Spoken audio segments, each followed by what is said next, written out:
നമസ്തേ. എൻ്റെ പേര് ഐമനം അജിത്ത്. ന്യൂമറോളജി, പ്രോണോളജി, വാസ്തു ഇങ്ങനെയുള്ളവ പ്രാക്ടീസ് ചെയ്യുന്നു. അഡ്വാൻസ് ആയിട്ട് പറയാം, നമ്മൾ മറ്റുള്ള ഒരു യൂട്യൂബിൽ ഉള്ള ചാനലുകാരെ പോലെ ആരെയും പഴിക്കാറില്ല. എന്തെങ്കിലും പറയുന്നുണ്ടെങ്കിൽ അവയെല്ലാം നിങ്ങൾക്കും അറിയാവുന്ന കാര്യങ്ങളാണ്. പിന്നെ എൻ്റേതായ ജോലി എന്നാൽ ന്യൂമറോളജിയിലൂടെ അല്ലെങ്കിൽ പ്രോണോളജിയിലൂടെ ഇന്ന കാരണങ്ങൾ കൊണ്ടാണ് അങ്ങനെയുള്ള കാര്യങ്ങൾ സംഭവിച്ചതെന്ന് ധാരാളം തെളിവുകൾ ഇതിനു മുൻപ് ആയിട്ട് തന്നെ നിരത്തി കഴിഞ്ഞു. ആർക്കും പ്രത്യേകിച്ച് ഒരു സംശയവുമില്ല. പിന്നെ ചില ആൾക്കാർക്ക് ഇത് എന്താണെന്ന് അറിയില്ലാത്തവരുണ്ട്. അവർ വന്ന് ആദ്യ കാലഘട്ടങ്ങളിലൊക്കെ നെഗറ്റീവ് കമൻറ്റ് പറഞ്ഞിട്ട് പോകും. പോട്ടെ, അവരിപ്പം വരുന്നില്ല, അത് അവരവരുടെ വഴിക്ക് പോയി. അവർക്ക് മനസ്സിലാകാത്ത മേഖലയിലേക്ക് അവർ വരുന്നുമില്ല, വരികയും വേണ്ട.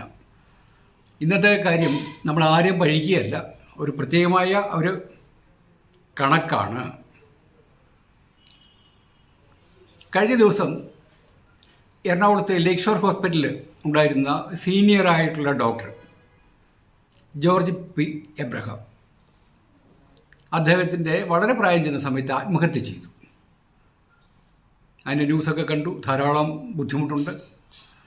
അദ്ദേഹത്തിന് ഒരു ഓപ്പറേഷൻ കഴിഞ്ഞതിന് ശേഷം കൈകൾ അത്ര പറയത്തക്ക രീതിയിൽ മൂവ് ചെയ്യുന്നില്ല, അല്ലെങ്കിൽ അദ്ദേഹത്തിന് മറ്റുള്ള ശരിയായ രീതിയിൽ പ്രാക്ടീസ് ചെയ്യാൻ പറ്റുന്നില്ല. സർജനാണല്ലോ, പ്രാക്ടീസ് ചെയ്യാൻ പറ്റത്തില്ലാത്തതിൻ്റെ പേരിൽ നിരാശാബോധം കൊണ്ട് അദ്ദേഹത്തിൻ്റെ ഫാം ഹൗസിൽ പോയി തൂങ്ങി മരിച്ചു.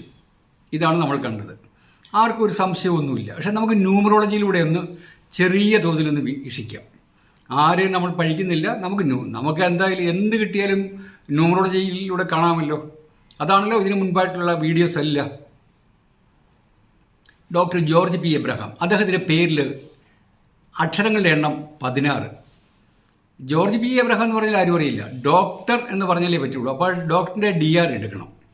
അങ്ങനെ ടോട്ടൽ 16 ലെറ്റേഴ്സ് ഉണ്ട്. ഡോക്ടർ ജോർജ് പി എബ്രഹാമിൻ്റെ ടോട്ടൽ പേരിൻ്റെ വാല്യൂ 55. ടോട്ടൽ എടുക്കുമ്പോൾ 55ഉം 16 കൂടി എടുക്കുമ്പോൾ 71. 16 എന്ന് പറഞ്ഞാൽ എത്രയോ തെളിവുകൾ തന്നു. ഒളിഞ്ഞും പമ്മിയും കിടക്കുന്ന ഒരു അപകടത്തെ സൂചിപ്പിക്കാറുണ്ട്. ഞാൻ ഇദ്ദേഹത്തിൻ്റെ ഈ 16നെ ഇടിച്ചു താത്താനോ ഉയർത്തിയെടുക്കാനോ അല്ല പറയുന്നത്. നമ്മൾ എക്സാമ്പിൾ എടുക്കുമ്പോൾ എവിടെ നിന്നാണെന്ന് അറിയില്ല, ഇങ്ങനെയുള്ള ചില നമ്പേഴ്സ് വരും. റിപ്പീറ്റേഷനാണ് 16ൻ്റെ, അല്ലെങ്കിൽ 7ൻ്റെ റിപ്പീറ്റേഷൻ അറിയാതെ വരികയാണ്. കഴിഞ്ഞ ദിവസം ഒരു വ്യക്തി ചോദിച്ചു വേറെ നമ്പേഴ്സിനെ കുറിച്ച് പറയാനില്ലെന്ന്. പക്ഷേ ഇങ്ങനെ എടുക്കുമ്പോഴെല്ലാം 16ലേക്ക് വരികയാണ്. 7 ഒരു ദുരന്തമാണ് എന്ന് ധാരാളം തെളിവുകളുണ്ട്. നിങ്ങളെ ആരെയും ഭയപ്പെടുത്തുമല്ല,